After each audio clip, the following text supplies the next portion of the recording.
una anécdota por esta pausa que tuvimos desde el 2020, marzo del 2020. Tuvimos una conferencia con toda la mala intención porque había todo el run de la pandemia y que venía la pandemia y no sé qué. Y invitamos a Vladimiro Rincón, que es un no es epidemiólogo, él realmente hace biología y medicina y trabaja con epidemias. Y le pedimos que hablara de qué es lo que venía. Y nos habló de lo que venía. Al otro día nos cerraron, cada quien en su casa. Y nos echó los cuentos. Vladimiro viene el miércoles del mes que viene. Desafortunadamente yo quería empezar con él inmediatamente por aquello de, como decíamos ayer, y iniciar otra vez qué es lo que pasamos de lo que yo dije. Pero, bueno, nada, tenía un compromiso académico y Héctor me sacó otra vez la pata del barro como tantas veces en la vida. De verdad, muchas gracias. Y además, era muy pertinente el caso de la conferencia de Héctor porque estamos en el año de las ciencias y las tecnologías cuánticas. Entonces, por donde sea, es una tremenda oportunidad, es un tremendo inicio. Muchísimas gracias, Héctor.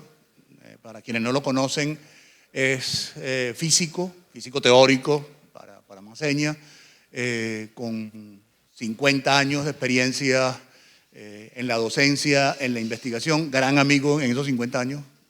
Así que, y nada, los dejo con la charla de Héctor. Es columnista del Espectador en divulgación de la ciencia y tiene unos podcasts, un sitio de podcast que lo encuentran que se llama Astronomía al Aire en cualquiera de los sitios de podcast. Son 100 y pico de podcasts que tienen que ver con eso. De hace 10 años que está acá haciendo podcasts en Bucaramanga.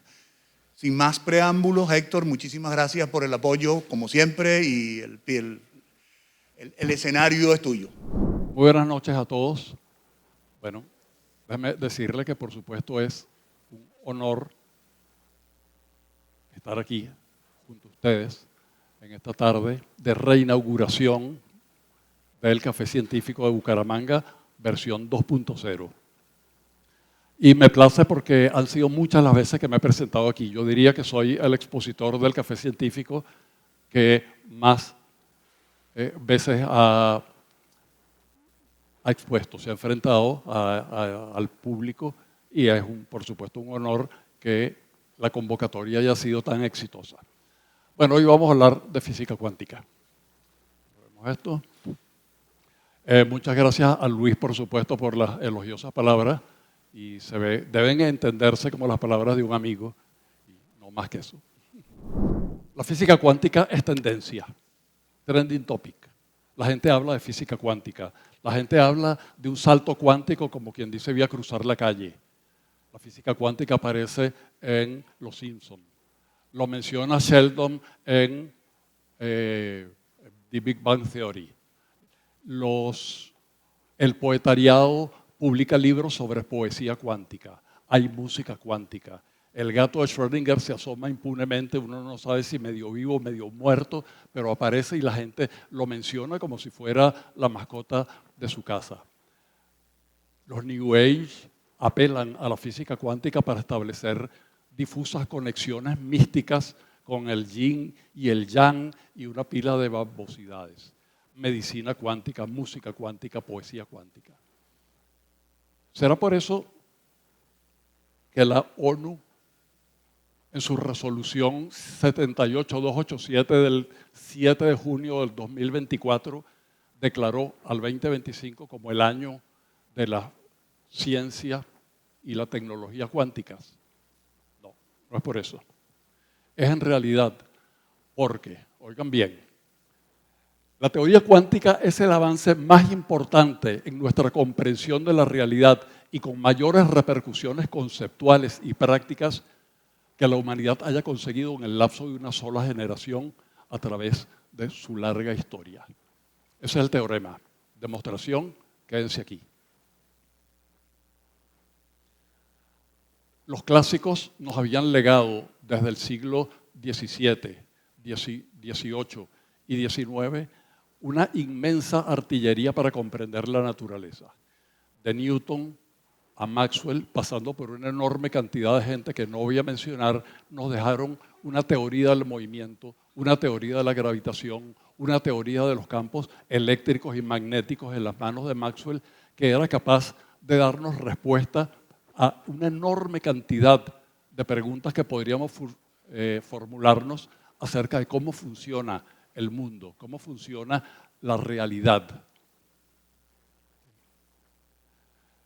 El éxito más grande de la mecánica newtoniana es, por supuesto, condensar en un cuerpo teórico una enorme cantidad de observaciones, desde que los astros son esféricos, terraplanistas, temblad, hasta las órbitas de los planetas, hasta la predicción del planeta Neptuno, que ustedes ven ahí en la punta del lápiz y en el papel de Le Verrier, quien teóricamente, en base a unas observaciones, predijo la existencia de Neptuno.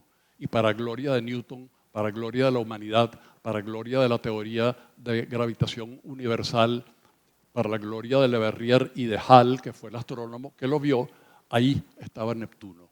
Un nuevo aporte a la realidad, porque eso es lo que hace la física. Predecir, anticipar la realidad y predecir con más éxito que la borra de café, que la aromaterapia, que el horóscopo y que esas cosas. Por su parte, los campos eléctricos y magnéticos fueron, luego de una historia que abarcó prácticamente todo el siglo XIX, hasta cuando Maxwell y el sumum, su predicción cumbre, que la luz son ondas electromagnéticas, campos electromagnéticos que se propagan en el vacío, sustentándose uno a otro, y eso es la luz, los rayos X, los rayos gamma, los infrarrojos. Okay. Ellos, esa artillería nos la dejaron los clásicos. La realidad clásica, no las leyes, la realidad, lo que está detrás, en lo que se apoya esas leyes, era prácticamente intuible. El mundo clásico cuadra con nuestra intuición. Es como los vemos aquí, en un espacio así donde hay cuestiones sólidas, ¿sí? Y las leyes eran perfectamente deterministas. Si yo conocía la posición de una partícula y la velocidad, yo podía, con leyes de evolución, transportar ese estado, esa posición y esa velocidad al futuro y al pasado, con leyes precisas, perfectamente deterministas, y el mundo parecía una gigantesca máquina de relojería. La realidad clásica era así, no hay límites en la precisión de lo que podamos medir. Si algo es impreciso, es porque yo soy mal experimentador o porque mi aparato de medición no es lo suficientemente bueno. Pero la precisión estaba anclada en las propias leyes de la física. No había límite para ser suficientemente preciso. Las partículas son partículas, las ondas son ondas. Las ondas están en muchos sitios a la vez, es una entidad extendida. Las partículas son entidades localizables. Las partículas llegan, ¡tum!, y llegaron de un momento a otro. La onda está llegando, es un gerundio. Un experimento hecho muchas veces da idéntico resultado todas las veces. Hay un principio de causalidad implacable. Si hay azar, es por nuestro desconocimiento. Si yo saco una moneda y puedo conocer la posición de cada punto de la moneda, la velocidad con la que sale, y soy rápido sacando ecuaciones diferenciales, puedo saber al caer al suelo si va a caer cara o sello con absoluta predicción. Lo que pasa es que eso es difícil. Si tengo un gas con muchísimas partículas, es muy difícil seguir, y entonces entran las probabilidades, pero no de una manera fundamental, sino gracias al desconocimiento que tenemos o a la complejidad del sistema. El universo era una sofisticada y precisa maquinaria de relojería. Pierre-Simon Laplace urdió una metáfora donde decía: una mentalidad que logre imaginarse y tener los datos de todas las partículas del universo y las velocidades y las fuerzas puede determinar la evolución. Y tanto el futuro como el presente y el pasado estarían claros a sus ojos. Eso es el determinismo laplaciano. Hacia 1900, cuando Planck iba a comenzar a estudiar física, le dijeron, no tienes que estudiar física. La física como empresa intelectual está agotada. Las leyes fundamentales ya fueron descubiertas y lo que queda es hacer experimentos más y más precisos cada vez. Un coma decimal más. Eso lo decía Lord Kelvin, que fue un gran físico. Eso lo decía Albert Michelson, que fue un gran experimentador. Por cierto, el que demostró que no existe el éter que se invocaba en la época. Pero habrá señales, dijo la realidad.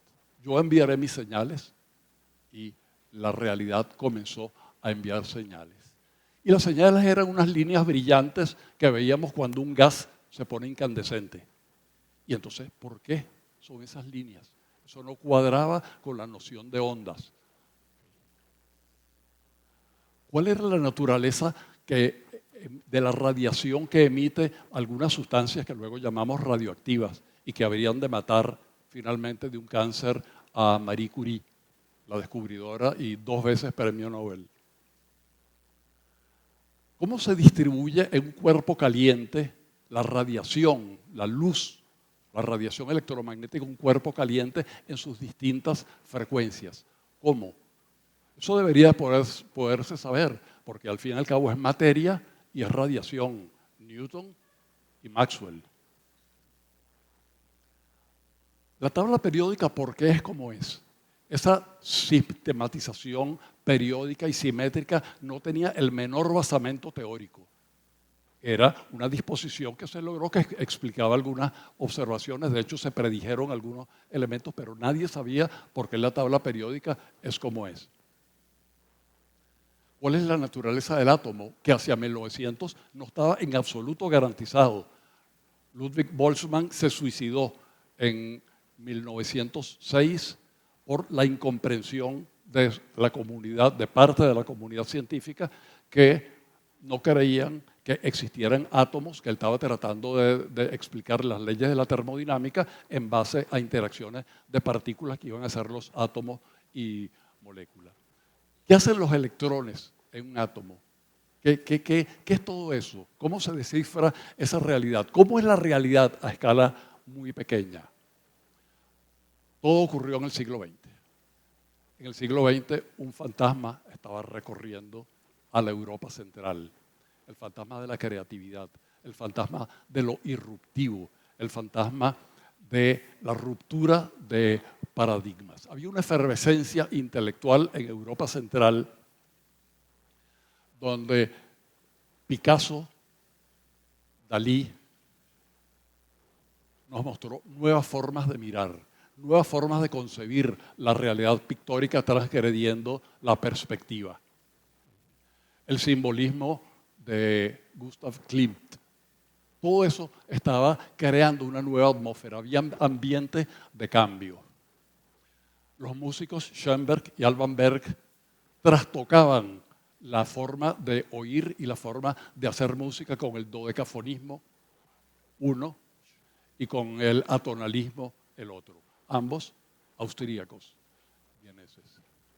James Joyce y Kafka irrumpieron con nuevas formas narrativas. El Ulises, un libraco de 200 páginas, transcurre 24 horas en la técnica narrativa. Kafka. Walter Gropius, en Viena, y la Bauhaus creaba una simbiosis entre arte, artesanía, valores estéticos, arquitectura y diseño. El minimalismo como propuesta. Todas estas vanguardias estaban cambiando el mundo. Okay. Los hermanos Lumière estaban asombrando el mundo.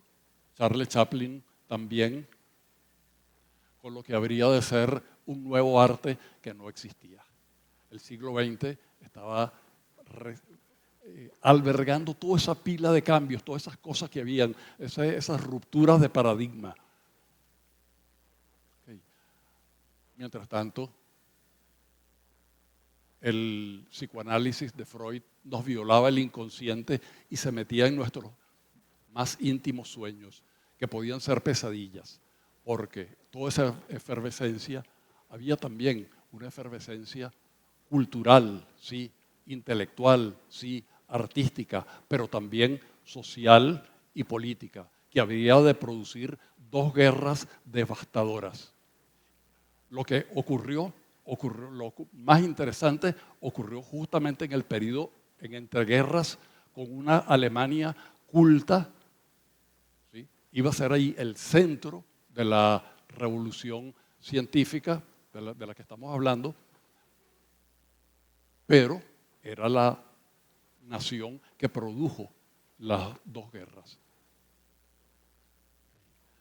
La efervescencia científica estaba en el aire. Ya existía una tecnología como para indagar los misterios de la luz, efectivamente, de la materia. Ya podíamos saber, la tecnología había crecido, ¿sí?, en los primeros años del siglo XX y podíamos comenzar a indagar a ver qué estaba ocurriendo en la materia. Queríamos saber cómo es el átomo. En el comienzo fue Planck. Estudiando la radiación, los físicos se habían conseguido con una predicción teórica absurda, que se llamó la catástrofe ultravioleta. Las curvas que suben y bajan son curvas experimentales. La curva morada, violeta, es la predicción teórica. Ustedes pueden ver que hay un relativo ajuste aquí, pero luego la predicción es terrible. Eso se llamó la catástrofe ultravioleta. Lo único catastrófico en realidad era la predicción y los físicos no tenían la menor idea de lo que estaba ocurriendo, porque esa predicción decía que tú calientas un horno y le abres la puerta y sale una cantidad infinita de energía. Y eso quema el laboratorio de la UIS donde se está haciendo el experimento, y la UIS y a Bucaramanga y al planeta y al sistema solar, porque es una cantidad infinita de energía. Obviamente eso no ocurre así. Algo estaba mal, muy mal. Llegó Planck e hizo la primera enmienda. Planck dijo, epa, después de mucho tratar de publicar muchos artículos en el tema, lo que ocurre es que la energía de una onda electromagnética llega por paquetes, por cuantos, cuántica, por cuanta, que es el plural en latín. No llega de manera continua, llega por paquetes. O llega un paquete o no llega, o llegan dos o llegan tres. Es como un gol. Un partido de fútbol no puede terminar 3,5 contra raíz de 2. No, o termina 2-1, 2-0, 3-0. Tú podías contar los cuantos. Y con esta fórmula, donde la energía de la onda es un múltiplo entero, es un múltiplo de la frecuencia, y este es un paquetico, un quantum de energía, apareció una nueva constante. Esa constante tiene en todos los valores humanos un valor extremadamente pequeño y está fijando la escala en donde ocurren los procesos atómicos. H se llama la constante de Planck, es una nueva constante universal y es la tercera que escribo. Escribimos la constante gravitacional de Newton cuando Newton, escribimos la velocidad cuando Maxwell. Esta es una nueva constante. Se explicó, la curva ya no era esta, la curva ajustaba perfectamente a las observaciones. Planck se hizo famoso, ya era famoso, era un hombre de 40 y tantos años cuando eso, se ganó el premio Nobel, se lo dieron en 1918, esto fue el 14 de diciembre de 1900, faltando 2 semanas para el siglo XX. Y era la apertura, no una teoría, pero era la apertura a la compuerta para obtener una teoría. Einstein, por cierto, 4 años después, 5 años después, explicó un efecto, porque Planck lo que dijo es, la luz, los átomos emiten cuánticamente, emiten uno por uno y absorben uno por uno, no que la luz estuviese cuantizada. Einstein, que era un hombre radical, dijo no, si los átomos emiten de manera discreta y absorben de manera discreta es que la luz es discreta. Explicó un fenómeno, el efecto fotoeléctrico, y se ganó el premio Nobel con ese mismo fenómeno. Curioso que entender las intimidades de la materia supuso comenzar por la radiación y supuso comenzar con un hombre adulto, serio ya, que era Max Planck, y un loco de Atar que tenía 24 años cuando publicó este trabajo y varios más. Una constante tan pequeña como la constante de Planck habría de producir una revolución gigantesca, porque el átomo tan pequeño era demasiado complicado para una sola mente y se requirieron muchas mentes. Ahí he puesto un conjunto de gente desde el siglo XIX, desde el siglo finales del XIX, María Sklodowska, María Curie, Rutherford, el descubridor del núcleo atómico, Thomson, el descubridor del electrón, Millikan, el que midió la carga, Stark y Lennart, no voy a decir nada porque eran nazis, Stern y Gerlach descubrieron propiedades del átomo, el descubridor de la antimateria, de los rayos cósmicos, en fin, hasta llegar a Madame U en los años 50 y 60. Es todo el siglo. Por otra parte, esos eran los experimentales, porque el problema era tan complejo que requirió de un intercambio intenso entre experimentadores y teóricos. Del lado de los teóricos, Planck, Einstein, Bohr, recuerden estos nombres: Louis de Broglie, francés; Werner Heisenberg, alemán; Erwin Schrödinger, austríaco; Wolfgang Pauli, alemán; Max Born, alemán; Dirac, inglés, pero estaba en Alemania haciendo su tesis con Max Born. Luego, muchos, hasta llegar a los últimos, Peter Higgs. Okay. Eran demasiados, pero todos ellos no crearon la mecánica cuántica. No eran tanto como parecía, ni fue un siglo como parecía. Fue una época dorada, donde una generación de jóvenes brillantes, ávidos de gloria, ávidos de entender, talentosos, estaban en el sitio apropiado, en el lugar apropiado, que era Europa Central, en el momento apropiado, que eran los años 20, y con el talento apropiado como para descifrar eso. Nunca antes, voy a parafrasear a Sir Winston Churchill, tantos le debieron tanto a tan poco. Churchill lo dijo en el contexto de la guerra, ¿sí? Pero cabe decirlo. La edad promedio de todos los que mencioné es 30 años. Había gente de 23, Pauli tenía 23, Dirac tenía 22 años, 24, unos tenían 38. La edad promedio, 30 años. Hoy serían centennials. Ok. Y los eventos sucedieron así. En 1924, el francés Louis de Broglie propuso que así como la radiación, la luz, tenía propiedades de partículas, llegaba todo junto, un quantum de radiación, la materia debía tener propiedades de onda y propuso que un cuerpo, ¿sí?, un electrón, digamos un átomo, tenía una longitud de onda que dependía de su velocidad y de la famosa constante de Planck. Al año siguiente, entre el 24 y el 25, Werner Heisenberg creó el primer intento de una teoría. Era muy rara, no parecía a las teorías de la física normales. Eran con grupos de números que luego un matemático llamado Pascual Jordan dijo, eso lo descubrieron los matemáticos, se llaman matrices. Y seguramente muchos de ustedes estudiaron matrices en algún momento. En esa época los físicos no estaban acostumbrados a eso. Schrödinger, la ecuación de Schrödinger, creó una nueva formulación de lo que iba a ser el núcleo puro y duro de la mecánica cuántica.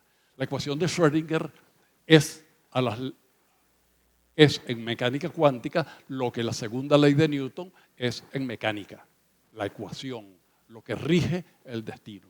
Esto era la ecuación de Schrödinger. Tiene varias particularidades. Primero, la H la constante de Planck, por supuesto, que está aludiendo a que es un fenómeno cuántico.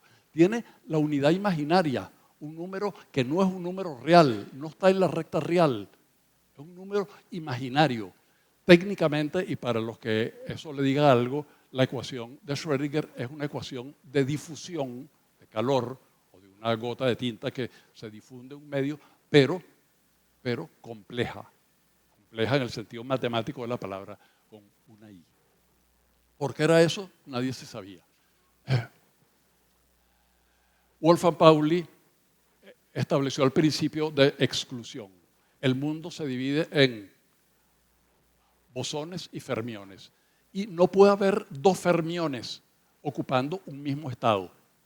Prohibido. Automáticamente la teoría dice que ese estado no pueden estar. De modo que si aquí hay un fermión y quieres poner otro, lo tienes que poner con una energía más arriba, con un orbital más arriba o en otra órbita. Todo empezó a adquirir sentido. Max Born, abuelo, por cierto, de Olivia Newton-John, que fue una cantante, compositora y productora musical que grabó con Travolta, Vaselina, vendió centenares de millones de discos, murió en el 2022. Ella era nieta de Max Born. Y Max Born le dio interpretación a la incógnita en la ecuación de Schrödinger. Esta cantidad, esta letra griega, es el núcleo puro y duro. Max Born dijo que eso, el cuadrado de esa cantidad daba una probabilidad. El fantasma del azar había entrado o estaba entrando con violencia y para quedarse era el fin del determinismo. Las probabilidades iban a jugar un papel fundamental en la mecánica cuántica. Luego Paul Dirac se dio cuenta de que las dos teorías, la mecánica de las matrices y la mecánica de las ondas de Schrödinger, era la misma. Eran dos representaciones matemáticas distintas y eso era bueno porque no había dos teorías, sino una sola teoría. Y estableció cuando hay muchos fermiones, cómo es la estadística, cómo se comportan. Luego Heisenberg estableció su principio de incertidumbre, que lo estableció como un principio, pero es un resultado de la ecuación de Schrödinger. ¿Qué dice el principio de incertidumbre? Que hay pares de variables donde tú no puedes medirlas con la precisión que quieras. Son variables que se llaman conjugadas. Por ejemplo, posición y velocidad. Un momento, pero podemos hablar de velocidad. Si haces muy precisa la localización de una partícula, haces muy impreciso la velocidad. Y al contrario, si determinas con mucha precisión la velocidad, no sabes en dónde está.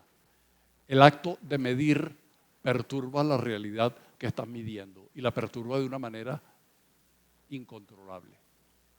Es lo que está detrás de eso. De nuevo, el azar y el gato de Schrödinger maullando amenazante. Ok, 100 años no es nada. Helos ahí. Heisenberg creó su teoría en un lapso relativamente breve en una isla del Mar del Norte de Alemania que se llama Helgoland, que ahorita tiene alrededor de 2.000 habitantes. En esa época tendría 500. Ahí se fue a meditar porque tenía un ataque de asma que no se le quitaba con nada. Y se fue. Y en esos días de descanso creó la mecánica de las matrices. Schrödinger, en cambio, se fue con una amiguita que no era su esposa a una torre de luna de miel en los Alpes suizos y en un ataque voluptuoso de lujuria creó la mecánica cuántica. Ya ustedes ven que para hacer una gran contribución puedes estar firmemente y solito cuidándote o puedes estar en un escándalo. La teoría cuántica, al igual que la cinematografía, al igual que el jazz, al igual que el bolero, son hijos del siglo XX. Es una teoría del siglo XX. Y hace 101 años nadie entendía nada. Al año siguiente se comenzó comenzó a comprender. Actualmente, la mecánica cuántica, que como toda teoría de la física es un vasto registro de símbolos, signos, ecuaciones, posiblemente apto para iniciados únicamente, que nadie entiende nada, sino que, bueno, ya no tanto. En una época era así, pero la mecánica cuántica en muchos sitios se comienza a estudiar en el bachillerato. Aquí cualquier persona que vaya a estudiar biología tiene que ver física cuántica, química, más todavía física, lo verá a diferentes niveles y si está haciendo un posgrado, verá herramientas muy sofisticadas. Hay que aprender cómo esa tecnología teórica funciona, cuáles son los postulados, cuáles son los resultados, cómo se calcula. Y ahora vamos a hablar un poquitico de física, donde va a aparecer la esencia de un fenómeno cuántico. Lo voy a decir con las palabras de Richard Feynman, que luego ganaría el premio Nobel en física, que lo va a decir mucho mejor que yo. El experimento que vamos a ver, que se llama el experimento de las dos rendijas, se trata de examinar un fenómeno que es imposible, absolutamente imposible, de explicar en cualquier forma clásica y que tiene en él el corazón de la mecánica cuántica. En realidad contiene el único misterio. No podemos hacer que el misterio desaparezca, solamente te vamos a explicar cómo funciona. El misterio no va a desaparecer, así lo puso Richard Feynman. Entonces, una brevísima historia de la luz. Entender la naturaleza de la luz está muy asociado con la evolución de la física. Hacia 1700, Newton y Huygens mantenían posiciones contrarias. Newton era un hombre del mecanicismo. La luz son partículas, peloticas, que viajan a la velocidad de la luz. Hay unas azules, otras rojas, otras amarillas, etc. En cambio, Huygens mantenía que la luz son ondas, que él podía explicar experimentos de refracción, reflexión y esas cosas como si fueran ondas. En esa época no había manera de saber qué era, pero Newton era Dios, es todavía, y por tanto se impuso la teoría de las partículas. No tenía ningún basamento empírico, era ondas 0, partículas 1. Un siglo después, en 1800, Thomas Young, un inglés, hizo un experimento que le daría vuelta a la historia, el experimento de las dos rendijas, y que mostraba de manera fehaciente y contundente que la luz son ondas, uno a uno. Por si fuera poco, en 1865 Maxwell demostró con la teoría electromagnética que la luz es una onda, de modo que reforzaba la idea del concepto ondulatorio de la luz. 2-1 a favor de las ondas. Y luego Planck o Einstein y Planck, o una superposición cuántica de Einstein y Planck, dijeron que la luz era ondas pero con propiedades de partículas, o partículas con propiedades de ondas, y entonces no se supo. Y se comenzó a hablar de la dualidad onda-partícula. Eran ondas que tenían propiedades de partículas o partículas que tenían propiedades de onda. O lunes, miércoles y viernes eran ondas y martes, jueves y sábado eran partículas y los domingos no eran nada. O eran ondículas o particulondas. En fin.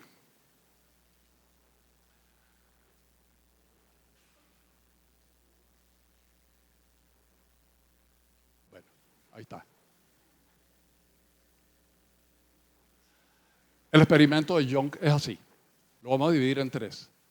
Vamos a considerar una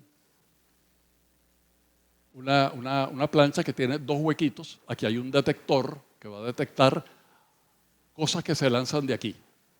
Feynman lo puso políticamente incorrecta como balas. Es una pistola. No, está disparando uchuvas, digamos. Okay. Entonces lanza uchuvas. Si tiene el huequito 1 abierto únicamente, se obtiene esta curva. Un máximo enfrente del huequito. Si tiene únicamente el 2 abierto y el 1 cerrado, se obtiene esta curva. La mayor parte llega por aquí. Y si tiene los 2 huequitos abiertos, se obtiene la suma. Todo bien, todo lógico, todo intuitivo, todo del sentido común. Ahora vamos a hacer un experimento con ondas. Ondas de agua, por ejemplo. Ondas clásicas. El mismo experimento. Se lanza las ondas, ellas atraviesan por este huequito y por este huequito. Si uno de los huequitos está cerrado, se obtiene esto. Si el que está cerrado es el 1 y pasa por el 2, se obtiene esto. Pero si los abre los dos, las ondas, por su propia naturaleza, tienen altos y bajos, crestas y valles. Y en un sitio puede coincidir la cresta de una onda con la cresta de otra onda y se refuerza. Pero puede coincidir la cresta de una onda con el valle de la otra y se anulan. Entonces lo que se obtenía era una serie de franjas brillantes y oscuras, que se llama patrón de interferencia. Partículas clásicas, uno las entiende. Ondas clásicas, uno las entiende. Pero si se hace un experimento con electrones, y lo que va a disparar ahora son electrones, y ya van a ver un video que les traigo, ocurre lo siguiente, los electrones son partículas, tienen masa, pegan. Cuando llegan al detector, clic, suena un clic y aparece una marquita. Y cuando llega otro, aparece otro clic y llega otra marquita. Y cuando los lanzas los dos, aparece el mismo patrón de interferencia. Sitios donde llegaron muchos electrones, sitios donde no llegaron, sitios donde llegaron muchos, sitios donde no llegaron. ¿Okay? Y eso era raro, porque lo que están llegando son partículas. Claro, partículas con propiedades de onda, lo dijo de Broglie. ¿Okay? Vean esto, un experimento de la doble rendija de verdad, no un dibujito, ni una simulación. Está hecho con electrones disparados uno a uno. Llega uno, llega el otro. Los dos huequitos abiertos y... ¿qué es que le doy aquí? Ahí va. Esos son los punticos. Mire cómo comienzan a aparecer. Allá llegó uno, miren. Aceleré el video para que no se demore. Al principio llegan como al azar, como distribuidos. Pero poco a poco se van como acumulando. Es un video de hace unos cuantos años. Y se dispararon por todo 160.000 electrones, uno por uno. El video está acelerado. Y eso es muy raro, sumamente raro. Ese es el único misterio. Explicándolo no le quita lo misterioso. Solamente podemos decir cómo funciona. ¿Sí? ¿Y por qué no hacemos uno con gente? Somos masa, tenemos una longitud de onda. Porque a medida que yo voy caminando aquí, mi longitud de onda es de 0,000000034 ceros y un 1. En notación científica que llama 10 a la menos 35 metros. Y eso es millones de veces más pequeño que un núcleo atómico. Nosotros no somos seres cuánticos. No podemos hacer un experimento de la doble rendija con personas. Okay. La realidad cuántica es como muy extraña. Es como si el guionista de la realidad cuántica fuera el mismo guionista de Black Mirror. Okay. Alucinante, extraño. Okay. El mundo, eso ocasionó una ruptura porque nosotros somos primates curiosos, que nos pusimos a indagar y nos hicimos una idea de la realidad. Y en nuestra arrogancia pensamos que esa idea de la realidad era la realidad. Y la física cuántica, las observaciones, nos estaba dando una bofetada para bajarnos los humos y quitarnos la arrogancia. El mundo no es como suponíamos que era. La noción de realidad que tenemos es una aproximación a una más fundamental. Las ondas tienen propiedades de partículas y las partículas tienen propiedades de onda. Todo lo demás es una aproximación.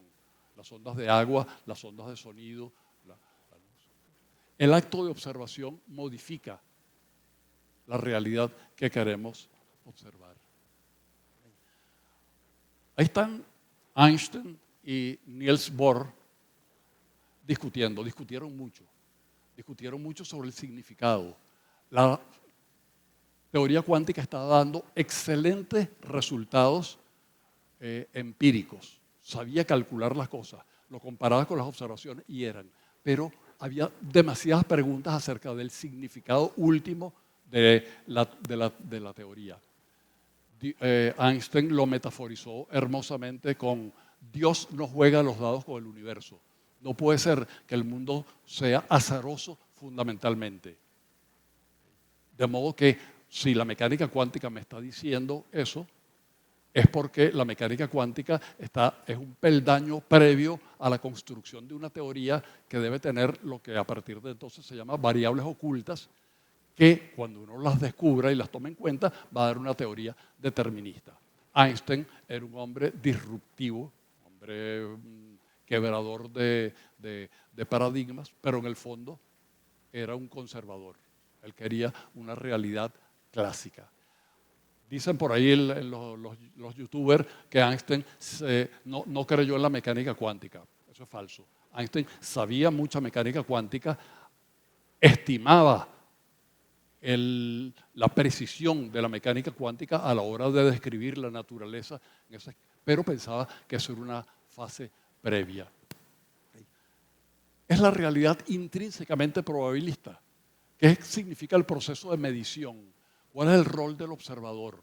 Y cuando no había observadores, es la conciencia del observador, cuando algo consciente, quien crea la realidad. Ese tipo de cosas se discutían y se discuten mucho, porque los cimientos últimos de la física cuántica no están absolutamente claros.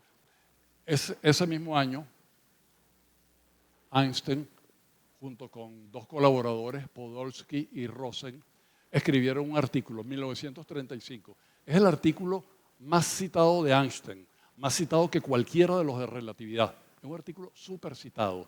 El artículo se llamaba ¿Puede la descripción mecánico-cuántica de la realidad física ser considerada completa para concluir tras su argumentación?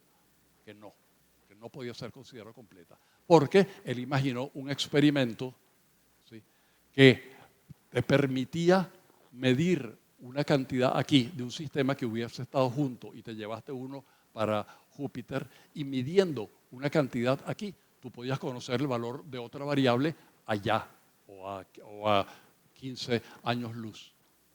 Okay. Einstein creía que las teorías de la física son locales. Lo que yo descubra aquí, lo hago con mediciones aquí. No puedo saber nada de lo de allá sin hacerlo. Eso se llamó el entrelazamiento cuántico. El nombre lo creó Schrödinger. En 1972 se demostró experimentalmente el entrelazamiento cuántico. Einstein, de nuevo, una vez más, se equivocó. Einstein se equivocó mucho, pero acertó mucho.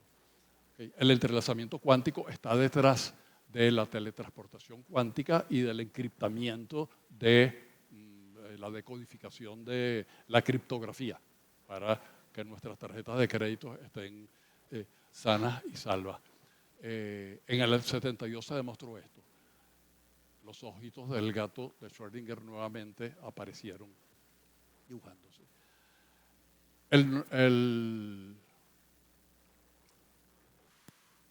Okay, no. La teoría cuántica estaba esencialmente fijando un programa. Estaba diciendo, señores, la naturaleza en la más fundamental de sus escalas es cuántica. Cualquier cosa que no sea cuántico debe ser considerado una aproximación. La física de Newton está condensada aquí. Fuerza igual a masa por aceleración. Okay. A eso había que crearle una versión cuántica que fue la ecuación de Schrödinger. Pero esta ecuación de 1687 ya sufrió todo el sistema newtoniano un rudo golpe de manos de Einstein cuando dijo esta ecuación es válida para velocidades pequeñas, para velocidades próximas a la de la luz hay que corregirla. Y la corrigió la relatividad especial. Okay, y esa es la versión.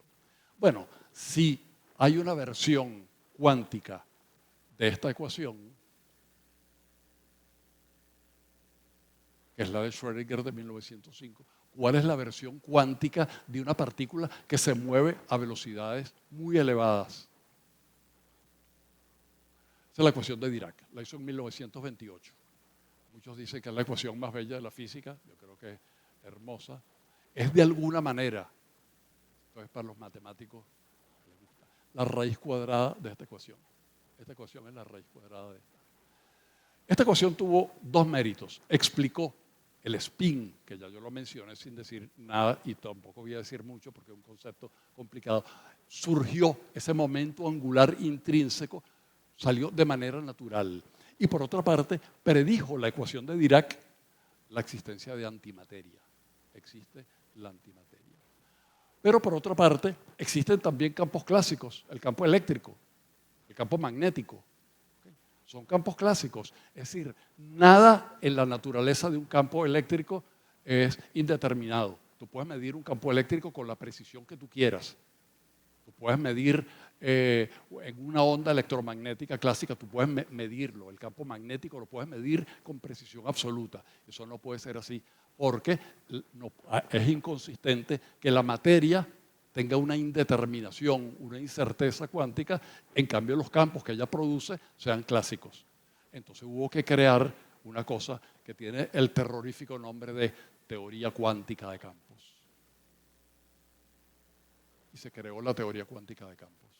Y hubo que hacer una versión cuántica del electromagnetismo. Eso se llama electrodinámica cuántica, la hizo Feynman y otras personas, y se ganaron el premio Nobel, los tres, Schwinger y Tomonaga. Y las fuerzas nucleares tenían que ser cuánticas también. Entonces se creó una cromodinámica cuántica, se llama así, la teoría cuántica de las fuerzas nucleares, de la fuerza nuclear fuerte y débil, en fin. Todo campo clásico se le hizo su versión cuántica, hasta llegar al modelo estándar, que codifica todo. El modelo estándar es una teoría de teorías. Es decir, aquí está la ecuación de Schrödinger, que tiene como límite no cuántico la segunda ley de Newton. Está la ecuación de Dirac, que tiene como límite la ecuación de Einstein. Está la electrodinámica, está la fuerza nuclear, está todo. Esta es la teoría de la física mejor corroborada de la historia. Es la joya de la corona. No hay fenómeno ni en la física cotidiana, ni en la física de altas energías en el acelerador del CERN, en el HC, que no sea explicable por el modelo estándar. Y esto que está aquí es una especie de tabla periódica, pero de partículas elementales y sabiendo qué es lo que hay. ¿Okay? Entonces, los campos clásicos dieron origen a la teoría cuántica de campos y al modelo estándar. Este es Peter Higgs. En el 2012, hace 12 años, 13 años, se descubrió en el acelerador de partículas del LHC el bosón de Higgs, la piedra faltante en el modelo. Peter Higgs ganó el premio Nobel, creo que había otro, porque esa fue una predicción múltiple, estaba de anteojo. La física estaba tan madura como para que se hiciera un descubrimiento simultáneo en varios grupos. Muchos ya se habían muerto cuando apareció y bueno, Higgs lo corroboró. Aquí está con su premio Nobel. Existe la idea además de que la teoría cuántica habla únicamente de incertezas. No, las teorías, las aseguradoras manejan probabilidades y ellos no va a saber quién se va a morir el mes que viene, pero sabe que un determinado porcentaje de la población se va a morir y eso le da beneficios económicos. Y sabe que las personas mayores son más vulnerables y entonces hay que pagar una póliza mayor. La física cuántica predice con una exactitud asombrosa algunas variables, a pesar de que intrínsecamente son probabilidades. Hay una cantidad que se llama momento magnético anómalo del electrón, eso no importa, que está predicha con una parte en 100 billones. Como si usted tuviera 100 billones de pesos y pierdes uno. No importa, a Elon Musk no le interesa, pero pierde $1 y okay. Son precisiones asombrosas y esos son cálculos matemáticos complejos que ha hecho la gente y luego miden en el laboratorio. Por cierto, otras cantidades como la carga eléctrica, como la masa, como el spin, no están sujetos a incertezas. La masa de una partícula, de un electrón, por ejemplo, o la carga de un protón puede ser medido con absoluta precisión. Es posiciones, energías, momentos angulares, velocidades. ¿Qué nos enseñó la teoría cuántica? ¿Qué aprendimos una vez que tuvimos una teoría grande explicativa? Bueno, por supuesto, entendimos las curvas de radiación. Bueno, eso fue Planck en 1900. ¿Okay? Una vez formulada la teoría, entendimos perfectamente las líneas espectrales. Perfectamente. Entendimos el átomo. El átomo no era una pelotica dando vueltas, a pesar de que esa es la imagen que se creó en todas las comisiones, porque estuve buscando cantidades de energía atómica. El símbolo es una partícula dando vueltas como un sistema planetario, el átomo de Bohr, que no le hace honor a la realidad, pero que es un logo con pegada publicitaria. Se parece más bien a estas cosas. Y estas son soluciones matemáticas que están representadas ahí. Entendimos la estabilidad y propiedad de la materia. El átomo es prácticamente vacío. El átomo en los átomos con los que está compuesta esta pared. Sin embargo, no podemos penetrarlo. Del tamaño de mi puño, si ustedes se imaginan que el núcleo de un átomo es del tamaño de mi puño, el electrón está en Parque el Agua. Créanme, porque lo calculé. Está en Parque el Agua. Imagínense una esfera del tamaño de aquí a Parque el Agua, el volumen que tiene eso y el volumen que tiene esto. Únicamente una fracción recontramilimétrica. 10 a la menos 15 del volumen. Si el volumen fuera 1, 10 a la menos 15 es el volumen que está ocupado. De resto es vacío. ¿Y por qué no podemos penetrarlo si es vacío? Porque está hecho fundamental. Hay electrones, los electrones son fermiones, vale el principio de exclusión de Pauli, no puede haber dos fermiones, es decir, dos electrones en el mismo estado cuántico, y la mecánica cuántica ofrece una respuesta para eso.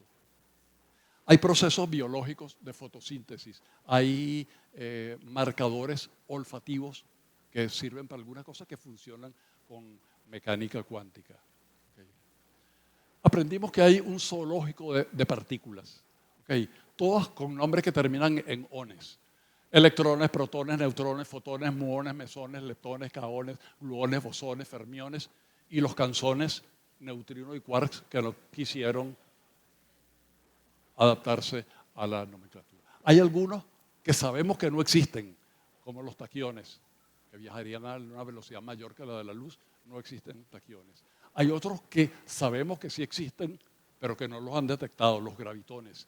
Es decir, el equivalente a los fotones en una onda electromagnética, el gravitón es el quantum de una onda gravitacional. Y las ondas gravitacionales sí que se detectaron en 1915, en el 2015, se detectaron, en el 2016 hicieron el anuncio. Pero detectar un quantum de una onda gravitacional, no. Muchos son conocidos. Los electrones son los que pegan corriente. Los protones, junto con los neutrones, forman los núcleos. Los fotones son la luz. La primera fila explica todo el mundo a nuestro alrededor. Si uno quiere ver otras cosas, son energías muy grandes. Pero el mundo cotidiano en el que nos movemos, en el que estamos, está explicado en términos electrones, protones, neutrones. Estos dos forman los núcleos atómicos de los diversos elementos químicos y la luz. Algunos tienen una vida efímera. Okay. Los muones, por ejemplo. Bueno, un neutrón, usted lo deja solito ahí y al cabo de 15 minutos, un cuarto de hora, 12 minutos, se desintegra. ¿Cuándo exactamente? No sabemos. Es una distribución estadística, no podemos saber. Okay. Un muón se desintegra en 2 millonésimas de segundo. Okay. Y están las antipartículas. Y cuando choca una partícula con una antipartícula, se disuelve y aparece radiación, fotones, rayos gamma posiblemente. Okay. En este momento estamos siendo bombardeados por muones y mucho más por neutrinos. 10.000 muones por metro cuadrado por minuto. Ese es el número de minutos que estamos aquí y sobre todo los que faltan. Y van a ver cuántos muones nos están atravesando. Y neutrinos, 10.000 millones de ellos por centímetro cuadrado cada segundo. Y ni nos enteramos, porque interactúan muy poquito con la materia, atraviesan la Tierra como si nada. Y por supuesto a nosotros. Y las antipartículas. La mayor parte de las antipartículas se han detectado en rayos cósmicos. Chocan con la atmósfera y ahí se detectan. Se han construido antipartículas en choques de partículas normales en los aceleradores de partículas. Si ustedes coleccionan toda la antimateria que se ha producido artificialmente y la chocan con la materia, la cantidad de energía ahí es suficiente para calentar una taza de café. No más. No más. Okay. De modo que el fantasma de la antimateria que nos vamos a estudiar, no. El banano normal, esta fue una foto que se hizo famosa porque eso se vendió en 62 millones de dólares, un banano pegado ahí criticando voy a decir a Daniel que ponga uno aquí pegado, lo venda. Un banano normal emite un positrón, que es la antipartícula del electrón, cada hora y cuarto. Coman banano y comerán antipartículas. Okay. Entendimos la tabla periódica. La teoría cuántica le dio legitimidad, le dio cédula de ciudadanía a la tabla periódica. Entendimos la materia, los elementos. Podemos saber por qué el cobre conduce muy bien y es maleable, y por qué el oro es más escaso, es más maleable y conduce también.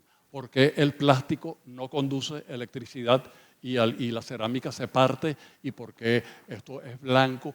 Toda propiedad de la materia ustedes lo pueden trazar a las propiedades de los átomos que la constituyen, y eso está perfectamente explicado por el modelo estándar. Entendimos por qué hay materiales que atraen unos metales como el hierro, por qué funciona el magnetismo, por qué funciona el magnetismo de la Tierra. ¿Okay?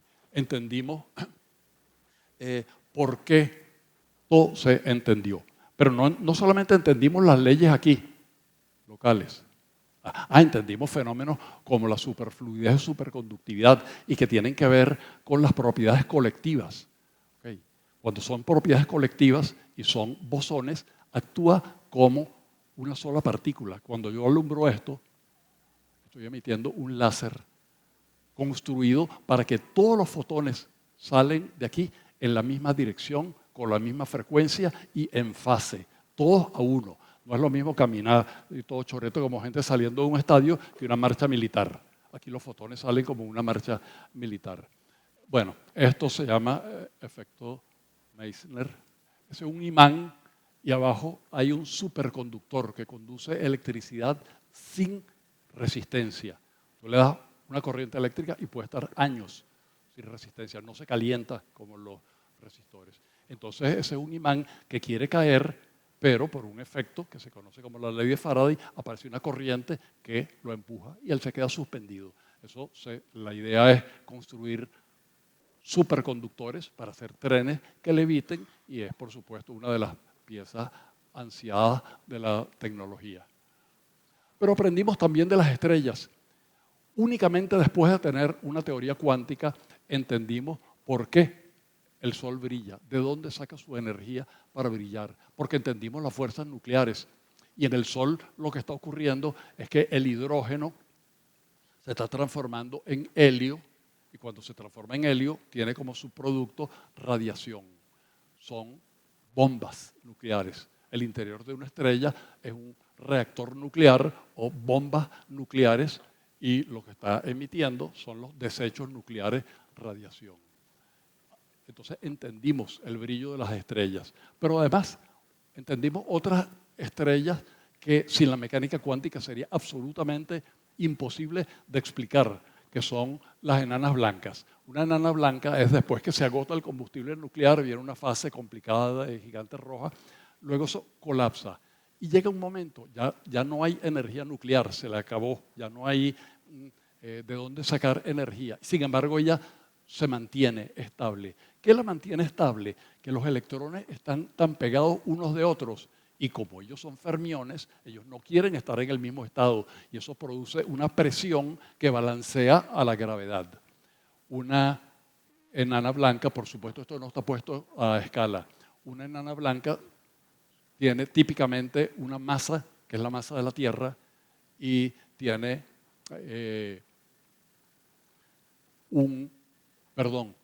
típicamente es la masa del Sol, pero concentrado en un tamaño de la Tierra. Y luego esto es inestable y puede colapsar de nuevo, ¿sí? Si se supera un determinado límite y se estabiliza luego en una forma que se llama estrella de neutrones, donde ahora la presión de los fermiones no son los electrones, sino los neutrones. Entonces como un gigantesco núcleo atómico. Si la masa típica de esta es 1.4, una masa solar, pero metida en una pelota del tamaño de Bucaramanga. 10 kilómetros de radio, 15 kilómetros de radio, distancias muy pequeñas. Eso no lo pudiéramos saber sin mecánica cuántica. Aprendimos del universo. ¿Por qué? Porque el universo, a partir del Big Bang, estaba tan caliente que la materia estaba puesta en sus formas elementales. Eran quarks y electrones y neutrinos, una sopa de partículas elementales que a medida que el universo se fue enfriando, se fueron condensando. Los quarks hicieron protones, hicieron neutrones. Luego entramos en la fase de la física nuclear. Protones y neutrones se condensaron en núcleos de helio, algunas trazas de berilio y elementos ligeros, pero se enfrió muy rápido y no pudo seguir construyendo nuevos elementos. Hubo que esperar la fase de atómica, cuando la materia se hizo atómica, los protones agarraron electrones que estaban por allí y ya la radiación no tenía la fuerza disruptiva para impedir la formación y esa radiación se detectó en los años 60, se llama radiación de fondo de microondas y luego la materia colapsó, hizo estrellas, y ahí en los hornos estelares se hizo la materia de la cual estamos compuestos. Okay. Aprendimos de tecnología. Toda tecnología suficientemente avanzada es indistinguible de la magia, una de las leyes de Arthur C. Clarke, que es el escritor de Odisea 2001 del espacio, por cierto. Una vez que conocemos las leyes, podemos manipular las leyes a nuestro beneficio. Newton no oía radio. ¿Por qué Newton no oía radio? Porque en la época de Newton nadie había descifrado las leyes de la electricidad y el magnetismo. Apenas Maxwell las descifró, a los 2 años había telegrafía sin hilos y al poquito tiempo radio y televisión, todo lo demás. La tecnología de los años 60 eran las tesis de doctorado de cuántica de los años 40. Sí. Había que poner a trabajar a los estudiantes de doctorado, porque a la gente le daba por discutir cuestiones filosóficas y el tutor necesariamente se calcula. Necesitamos los cálculos para publicar el paper y para la tecnología. Okay. Y entonces, bueno, surgieron cantidades de aplicaciones, desde cuestiones muy sofisticadas que requieren física cuántica, como los aceleradores de partículas, diodos, microchips, criptografía cuántica. Esto es un reloj muy preciso de cesio que hay que mantenerlo a temperaturas súper bajas, para lo cual hay que utilizar tecnología cuántica. Okay. Lo dije ahorita, el rayito láser de esto es una tecnología de los años 60. Okay. Entonces, todo eso, ahí tienen cantidades de muchísimas, yo no sé nada de tecnología, y sí, entendimos la física nuclear, explicamos los hornos, explicamos de dónde sacan la energía las estrellas, y eso nos dio la posibilidad de hacer reactores nucleares, pero también submarinos nucleares y bombas nucleares. Como siempre, la tecnología moviéndose en un delicado filo. Hay, sin embargo, programas que la física cuántica no ha cumplido. Hay 2 conceptos que son materia oscura y energía oscura o energía del vacío, que deberían de estar gobernados por la física cuántica. Energía del vacío, ¿qué es el vacío? Yo quiero quitar todo de una región. Puedo quitar los electrones, la materia, los átomos, las moléculas, los quito. ¿Okay? Pero no puedo quitar todo, absolutamente todo, porque si quito los campos y digo que los campos valen cero, no, un campo no puede valer cero. Un campo está gobernado por un principio de incertidumbre. Queda un remanente de energía. Los cálculos dan que si tú tienes un resorte y una masita oscilando, tú quieres que se detenga, no lo puedes detener. Siempre le va a quedar un remanente, porque si lo pones en una posición fija, la velocidad está indeterminada. Si lo pones con una velocidad cero, la posición está indeterminada, entonces siempre le va a quedar un remanente. Eso en campo se llama la energía cero del vacío, se ha medido, se ha constatado, tiene efectos prácticos, pero hay cosas que no se entienden muy bien. Y la materia oscura es una materia que se detecta por los efectos gravitacionales, en realidad las dos, y no se sabe qué es. Pero se sospecha que la física cuántica tiene que decir algo, pero hasta ahora nada. Y peor todavía, las dos mejores teorías de la física, la teoría cuántica. Aquí la puse en la imagen de Schrödinger, debería haber puesto el modelo estándar. Y la relatividad general, que es la teoría de gravitación, verdadera teoría de gravitación, son incompatibles. No puedo meter esta cosa aquí adentro, ¿no? Y desde los años 30, que apareció la mecánica cuántica, la gente está intentando meter a la gravitación en el redil de la teoría cuántica o meter a la teoría cuántica en formalismo de campos. Es hacerla compatible y no ha podido lograrse. Esas teorías que llaman por ahí teorías de supercuerda tienen esa intención, pero hasta ahora son promesas, puras promesas. Es la supremacía cuántica. Vean, de 116 entregas del premio Nobel, desde que se entregó muy al comiencito de siglo, más de 100 son por la teoría cuántica. El número es un poquito difuso porque hay algunos que están en la frontera. Okay. Entre el 30 y el 50% del PIB, la cifra precisa también varía mucho, de los países desarrollados corresponde a tecnología cuántica. Vean, digamos el 40% del Producto Interno Bruto de un país, okay, sobre todo de los países desarrollados. En inversión pública, miren, esto es la cantidad histórica total anunciada por países en miles de millones de dólares, okay, en computación cuántica. China, 15.000 millones de dólares. Luego la Unión Europea en bloque, 7,2. El peso que tiene en la vida contemporánea la física cuántica. Entonces, considerando, uno, que la teoría cuántica, esa teoría del siglo XX, nos permite vislumbrar un mundo inexplorado, extraño, contraintuitivo, pero conocer las leyes que regulan al universo y a nosotros mismos como parte del universo. Dos, considerando que el estremecimiento conceptual acerca de cómo capturamos la realidad y cómo conocemos los límites que la propia realidad nos impone. Considerando que sus leyes nos brindan una tecnología tan cercana a la magia y que dibuja la silueta de la civilización desde mediados del siglo XX, por todas las consideraciones declaramos que la teoría cuántica es el avance más importante en nuestra comprensión de la realidad y con mayores repercusiones conceptuales y prácticas que la humanidad haya conseguido en el lapso de una sola generación a lo largo de toda su larga historia, que es lo que queríamos demostrar. Muchas gracias. Gracias, Héctor. Como siempre, una maravilla. Esta es una tremenda oportunidad. Hay que hacer preguntas. Así que estamos abiertos aquí y los compañeros que están allá, que hay un montón de gente por allá, lo cual estoy encantado.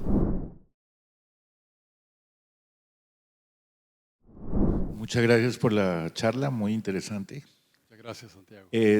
Me llama mucho la diapositiva de las conclusiones, donde habla de cómo la teoría cuántica pues nos acerca hacia un mundo inexplicable. Es una forma de explicar, si mal no entendí, cosas que todavía estaban como sin explicación apropiada y nos mete también simultáneamente en un mundo bastante, si la podrías poner por favor nuevamente, me llama mucho el primer punto sobre vislumbrar un mundo inexplorado, extraño y contraintuitivo, ¿sí? Me parece interesante eso porque desde lo que yo entiendo, ¿sí? Desde la ilustración, justamente se intentó explicar lo que no era claramente discernible a través de la razón, y ahora nos encontramos en un momento en el cual de pronto también esto vuelve un poco como hacia atrás, como que nos volvemos a encontrar en el punto de partida, como si se hubiera hecho ya cerrado un círculo en cuanto a la forma de concebir el universo, pensarlo y sentirlo, ¿no? No sé qué tan cierto o qué tan apropiada sea la impresión que yo tengo sobre eso. Claro, fíjate, a mí me gustaría distinguir claramente, porque yo no quise decir que las leyes son intuitivas. No, las leyes no. Ha costado mucho a la humanidad descubrir las leyes, inventar los conceptos, inventar la herramienta matemática, que Newton inventara el cálculo diferencial, Newton y Leibniz, y construir las leyes a fuerza de experimento, de imaginación, de buscar concordancia con las observaciones, pero creando conceptos matemáticos también. Eso ha costado muchísimo a la humanidad. Pero detrás de ello, detrás de eso, está la intuición. Todas esas teorías, todas esas leyes, Newton, Maxwell, nos dejan la misma idea de una realidad. Vivimos en un espacio que tiene 3 dimensiones, nadie sabe por qué, lo aceptamos como una fatalidad de la vida. Yo no inventé el mundo, pregúntele a papá Dios, pero eso es intuible porque nuestra vida cotidiana transcurre ahí. El mundo clásico, la realidad clásica, concuerda con la noción que tenemos del sentido común. Aquí de verdad hay una cuestión que no es penetrable. Y eso lo tenemos los humanos y sabe que no me voy a dar cabezazo. También los mosquitos. Uno no ve un enjambre de mosquitos golpeándose arbitrariamente y azarosamente contra la pared. Ellos tienen la misma intuición que nosotros, así sea difícil corroborarlo. Yo estoy hablando de esa noción de realidad. El sistema newtoniano nos empujó a creer en un determinismo. Cuando viene la mecánica cuántica y nos abofetea y nos dice, eso no es así. La realidad es intrínsecamente probabilista. El chance, el azar está metido en los huesos de la realidad. ¿Cuáles son las leyes? Eso depende del contexto. Si es la ecuación de Schrödinger o si es cualquier otra teoría más sofisticada. Por eso digo yo que produjo una ruptura con nuestra sensación de realidad. Nosotros creíamos que la realidad, nosotros creíamos que las mediciones podían ser perfectamente precisas. No, nos equivocamos nuevamente. Con eso, a eso es a lo que yo aludo, no a las leyes. A eso es a lo que yo aludo cuando digo que la física cuántica nos mostró una cara de la realidad que no se parecía a la del sentido común que tenemos. No se parece. Por razones seguramente explicables.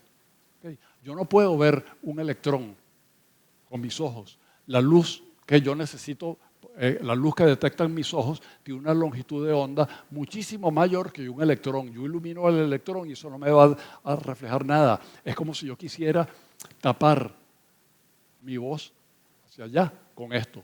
No, la longitud de la onda que yo estoy produciendo de sonido es mucho más grande. En cambio, ustedes no ven mi dedo aquí, porque la longitud de onda de mi dedo, de la luz de mi dedo, sí lo tapa esto.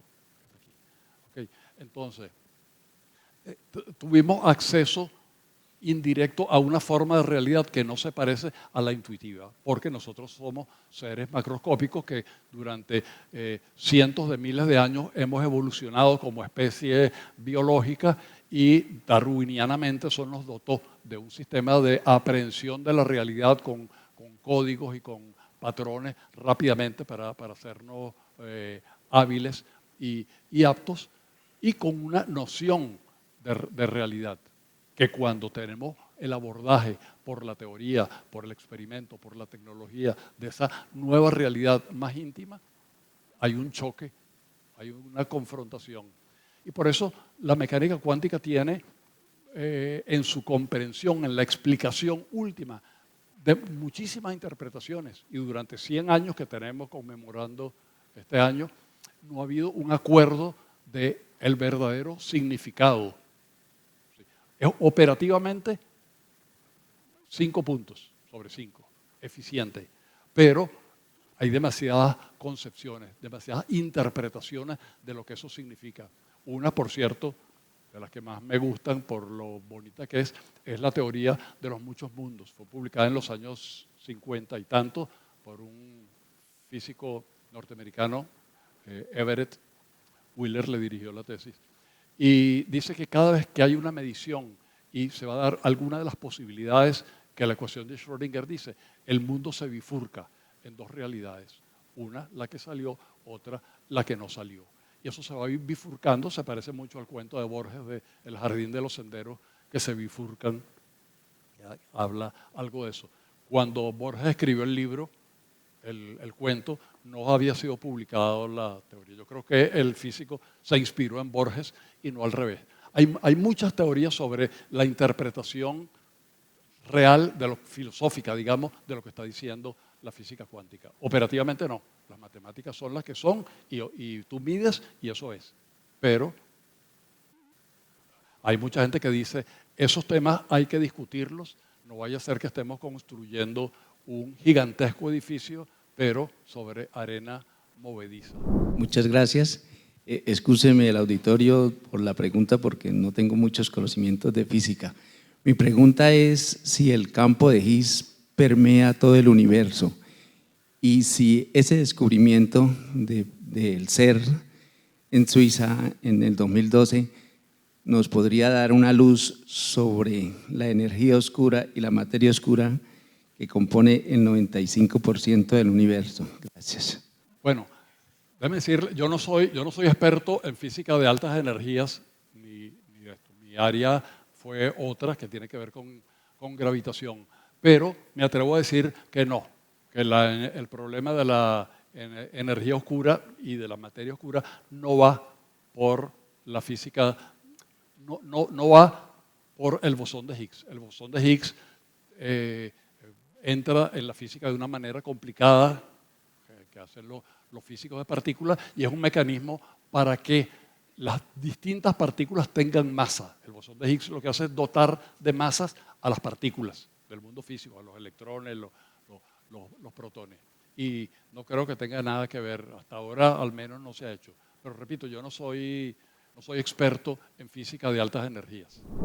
Bueno, mi pregunta también era correspondiente a la energía y a la materia oscura, pero pues concretamente se refiere, ya que a la materia oscura, pues se sabe que aproximadamente es del 80% del universo. Mi pregunta concreta es si usted considera que en un futuro las personas o los humanos podríamos aprovechar tanto esa energía oscura como esa materia oscura para alguna tecnología.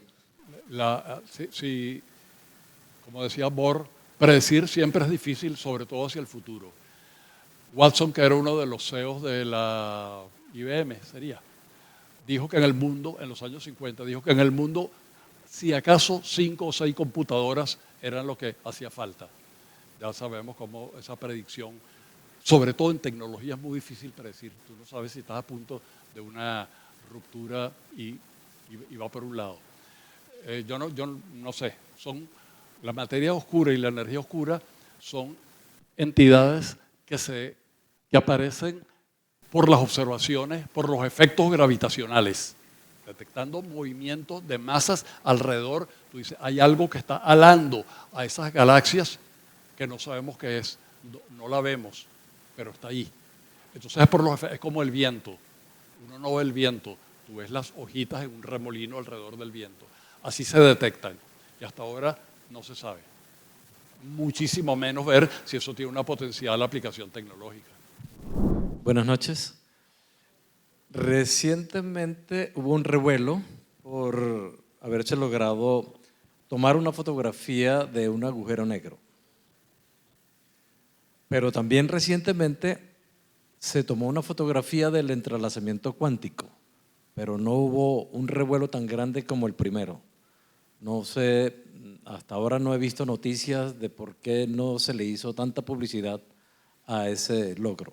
Bueno, es probable que la comunidad de astrónomos siempre tiene mucha pegada y el concepto de agujero negro es un concepto sumamente seductor y efectivamente construir un conjunto de telescopios que funcionando en distintos sitios de la Tierra que actuaban como un solo telescopio y lograron tomar la imagen, fue un logro tecnológico impresionante, pero además estaba mostrando lo que la teoría decía. Los agujeros negros están ahí, se les toma foto. Con el entrelazamiento cuántico, yo no sé, porque eso al principio se logró en centímetros, luego en metros, y se está avanzando cada vez más. Me imagino que están esperando, y hasta ahora es una promesa por ser cumplida. La computación cuántica es una promesa. Ahorita tú no puedes comprar una. Y promete muchas cosas, y promete altas velocidades, y eso sí lo puedo explicar, aunque yo sé que tú sabes bastante de eso, sustituyendo el bit pasa corriente, no pasa, 0 o 1, por una superposición de estados donde tienes el 0, el 1 y todos los valores intermedios simultáneamente. En esa superposición cuántica tendría muchísima mayor capacidad para calcular que en una que te dé simplemente dos valores, sí o no. Pero eso es una promesa.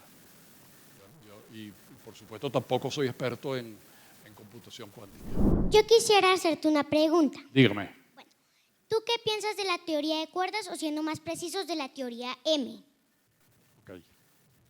Yo pienso que la teoría cuerda es una teoría que se quedó anclada en una noción de belleza matemática, ha dado lugar a desarrollos matemáticos, pero no tiene ni una sola predicción que lo una al experimento. No puede, cada teoría, cuando se construye, tiene que mostrar cómo encierra a las demás teorías que sí se conocen. Cuando Einstein hizo la relatividad general, dijo, miren, observe que bajo estas circunstancias obtengo la ley de gravitación de Newton, porque la ley de gravitación de Newton es una buena teoría. La de Einstein es mejor y él mostró bajo qué circunstancias una se reduce a la otra. En cambio, la teoría de cuerdas, que quiere unificar a todas las interacciones, al electromagnetismo, a la cuántica, a la relatividad, es una teoría hermosa matemáticamente, ha dado lugar a muchas matemáticas, pero si tú quieres una predicción, no la hay. O te dicen que se puede predecir, que se puede hacer el experimento, pero necesitas un acelerador de partículas del tamaño de la galaxia. No se puede. En fin, ellos han ido empujando el corrimiento y ya una generación de gente se dedicó a la teoría de cuerdas, a las supercuerdas, y no ha habido absolutamente ningún avance. Buenas noches, profesor. Quiero felicitarlo por la exposición, muy buena. Explica de una manera muy sencilla y te felicito por eso. Son dos preguntas.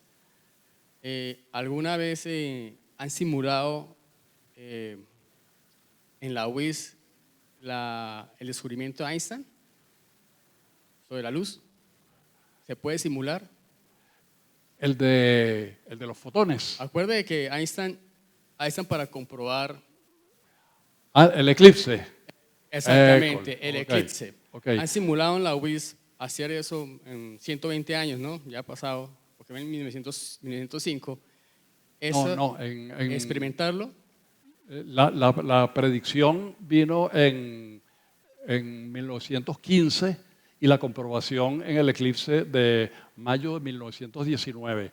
Los años anteriores era la Primera Guerra Mundial y hubo que esperar que se terminara la Primera Guerra Mundial en 1918. Hubo un eclipse apropiado en 1919 y en noviembre de 1919 se hizo el análisis de datos y se dio cuenta…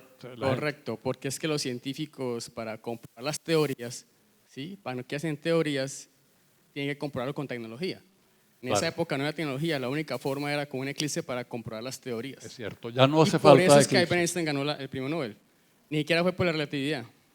Bueno, no, el premio Nobel lo ganó Einstein por el efecto fotoeléctrico, exactamente, pero se hizo súbitamente famoso por el eclipse, pero por una serie de razones que era la finalización de la guerra y la gente hastiada de tanta mortandad. Aparece un hombre que dice que las estrellas no están donde se creía y que en fin, Exacto. un Y- nuevo y orden. Profe, Pero, basado en eso, ¿se puede hacer una tesis simulando ese descubrimiento de Einstein en la UIS? ¿Se puede hacer con base a un pero es eclipse? que el cálculo matemático es simple y está en los libros y uno lo enseña. La observación ya no hace falta un eclipse porque se observan ahora La tecnología va avanzando, no, sí, yo no sé. en luz visible, sino en ondas de radio, y en ondas de radio te da lo mismo si es de noche, si es de día, si está el sol, si no está, y eso ha sido corroborado centenares de miles de veces.